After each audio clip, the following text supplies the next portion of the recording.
ہمارا کلچر ہے ہندو، ہم لوگ ہندو سے مسلمان ہوئے.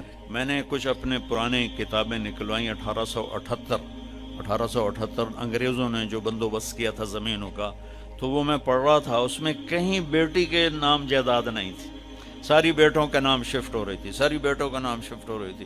چونکہ ادھر مثلا اس پیپر ہمارے خاندان آ رہا ہے، اس پیپر پہ ہندوؤں کا آ رہا ہے، تو دونوں طرف میں نے دیکھا بیٹیوں کے نام کچھ بھی نہیں تھا. ساری زمین یہ فلاں کی، اس سے آگے فلاں کے بیٹے کو منتقل ہو گئی. وہ کوئی دھیاں تو ہون گیاں، بیٹیوں کے نام کچھ نہیں ہے. تو اپنی بہنوں کو جب میرے نبی نے فرمایا جس کو اللہ نے 2 بہنیں دیں یا 2 بیٹیاں دیں، اس نے ان کا حق ادا کیا اور ان کو عزت کے ساتھ ڈولی میں بٹھایا، تو اس پر جنت واجب ہو گئی، وہ جنت میں داخل ہو گیا.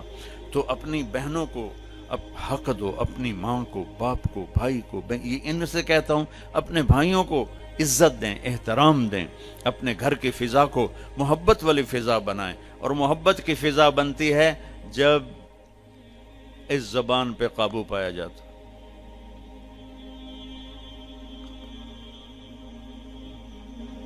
ہماری ایک دھوبن تھی ماسی شریفہ، مر گئی 1980 میں، 1985 میں. وہ آئی میری بہن کے پاس کہ بی بی میریاں نوواں بڑیاں لڑدیاں، ماشاءاللہ خود شیرنی آئی، لڑدی آپ آئی. تو میریاں نوواں میرے نال بڑا لڑدیاں، میں نے کوئی تویز دے ساریاں میریاں نوکر بن جاویں، میرے اگو کس کرنا نہیں. تو میری بہن نے ایسے ایک الٹے سیدھے بنا کے نا نقش رول کر کے اس کو دیا کہ ماسی شریفہ اے تویز جداں تیری لڑائی ہون لگنا، اے تعویز تو دن دیٹھ دب کے تے بہ جاونا، چک مار کے بانا، تعویز ڈھڑ نہیں دیونا، جو رہ گیا تیری خیر نہیں. اب اس نے کیا اس کا منہ بند کیا. 1 ہفتے بعد وہ آئے، بی بی تو بڑا چنگا تعویز دیتا ہے. تو میری ساری لڑائی مک گئی. کیوں؟ ماسی شریفہ چپ ہو گئی. ماسی شریفہ چپ ہوئی تو ساری لڑائی مک گئی. 3 بچیوں سے کہتا ہوں یہ تعویذ مجھ سے لے لو، ہمارا سسرال بہت ظالم ہے. میں دکھ سے کہہ رہا ہوں، ہمارا سسرال چاہے وہ دیندار ہوں، چاہے وہ نمازی پرہیزگار ہوں، چاہے وہ دنیا دار ہوں، آنے والی بچیوں کو وہ عزت نہیں دی جاتی جو کہ میرے نبی نے فرمایا.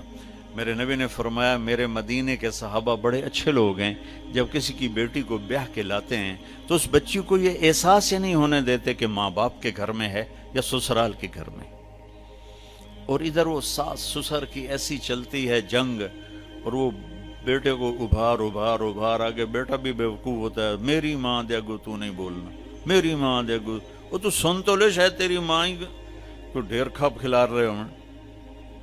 ہاں تیری بیوی غلط کرے تو بیوی کو سمجھا، تیری ماں غلط کرے تو ماں کو سمجھا. اللہ کے واسطے بچو، میں آپ کو گھر کی زندگی سمجھا رہا ہوں، یہ کوئی خطیب نہیں بتاتا ہے. میں آپ کو گھر کی زندگی، ان سب کی شادیاں ہونے والی ہیں، آپ سب کی. اپنے گھر کو جنت کا نمونہ بنانا ہے تو زبان کے بول کو میٹھا کر لو. غصے میں بھی ایسا بول نہ بولو کہ زبان سے نکلا ہوا بول اگلے کو چھلنی کر کے رکھ دے اور اگلے کو ساری رات رولاتا پھرے.